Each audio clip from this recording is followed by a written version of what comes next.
The term flying monkeys comes from a classic story, The Wonderful Wizard of Oz. In that tale, a powerful witch commanded winged creatures to do her bidding.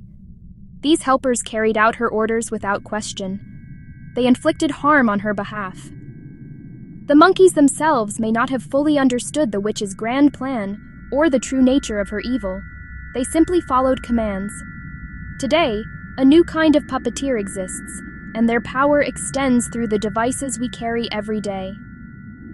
Phones, tablets, and computers can become conduits for manipulation, turning ordinary people into unwitting accomplices in campaigns of harm. The puppet strings are not magical. They are digital, woven from data and algorithms. This video will explore how modern technology can be used to recruit and mobilize people, some without their full awareness or consent. We will examine the mechanisms that allow a single individual or a small group to direct the actions of a much larger crowd against a targeted individual. Social media platforms are the primary arenas where digital flying monkeys are recruited and deployed. The speed and scale of these platforms are unprecedented. A single post, crafted to be emotionally potent, can reach thousands or even millions within hours. The algorithms that govern our feeds aren't designed to promote truth or nuance. They're only designed to maximize engagement, clicks, likes, shares, comments. Content that triggers strong, simple emotions spreads fastest: anger, fear, or tribal loyalty. For example, imagine a person desiring to harm an ex-partner's reputation. They post a vaguely negative accusation.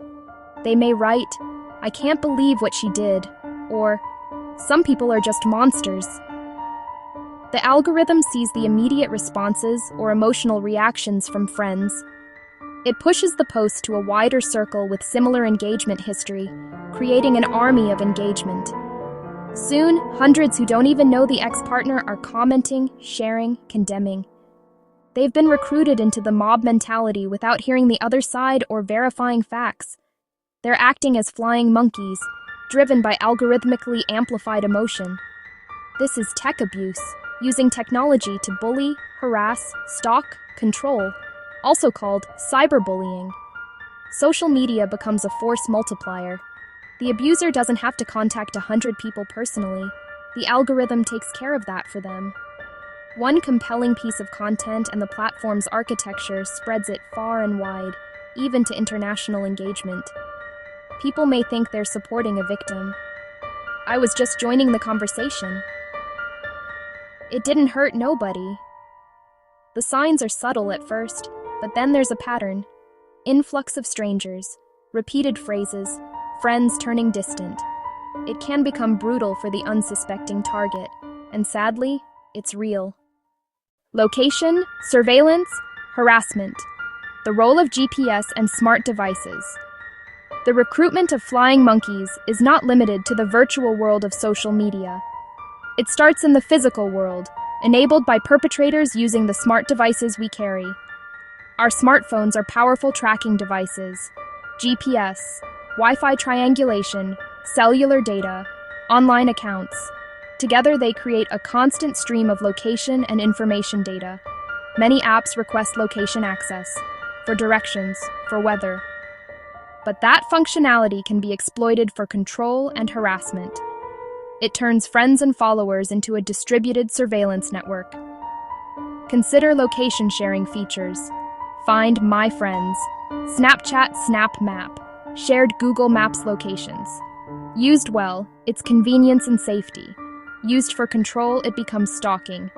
An abuser can monitor movements constantly. They can also mobilize others to taunt and harass. A perpetrator might send a group post, "I see Sarah is at that coffee shop again. Could you swing by and see who she's with? I'm just worried about her." The friend, wanting to help, becomes an unwitting participant in surveillance. Beyond location, connected cameras, smart speakers, shared calendars can all be weaponized. The anatomy of abuse, narcissism, and organized stalking in the digital age. The flying monkey phenomenon is a hallmark of narcissistic abuse, perpetuated by an inflated sense of self-importance, a deep need for excessive attention and admiration, lack of empathy. Fragile self-image feels threatened. Partner who leaves must be made to feel their shame. Colleague who criticizes. The narcissist reacts with spite or even rage. They cannot accept fault or accountability. They reverse roles and construct a narrative. They are the victim. The other is the malicious aggressor. They recruit others to validate the narrative and punish the independent challenger. These recruits, the classic flying monkeys. The narcissist lies to friends, family, colleagues, painting a distorted picture to design and control the published narrative. Online, this escalates dramatically.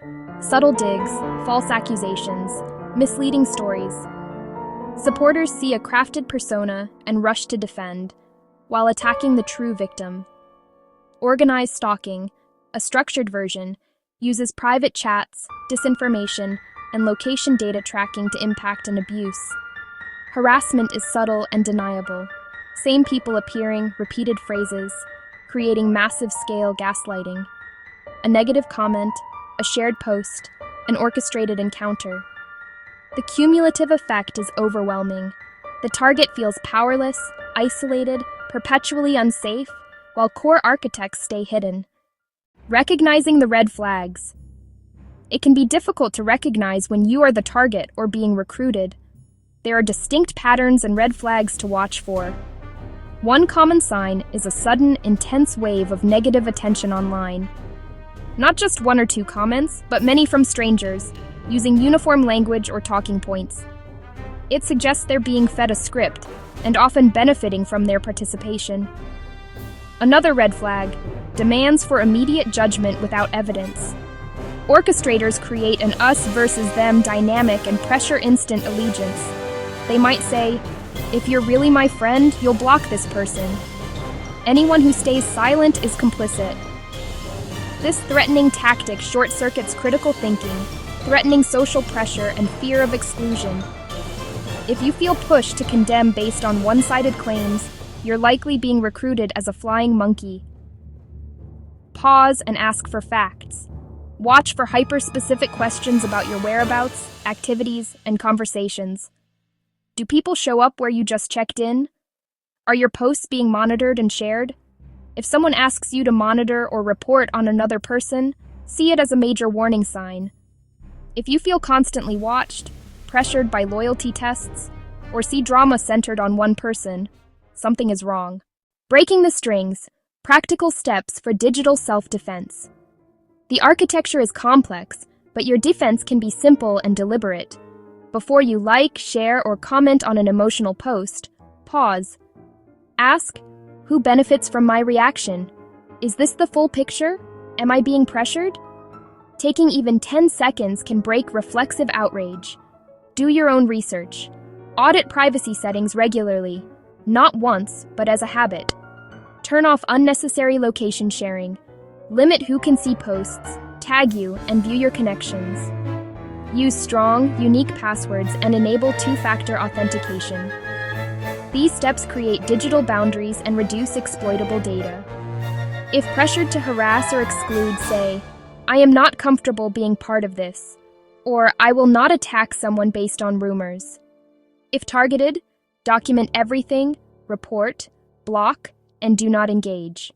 Seek support from trusted people and organizations. If safety is at risk, contact law enforcement. By thinking critically, securing your data, setting boundaries, and seeking help, we can break the puppet strings. If this helped, please like, share, and subscribe for more thoughtful, practical guides.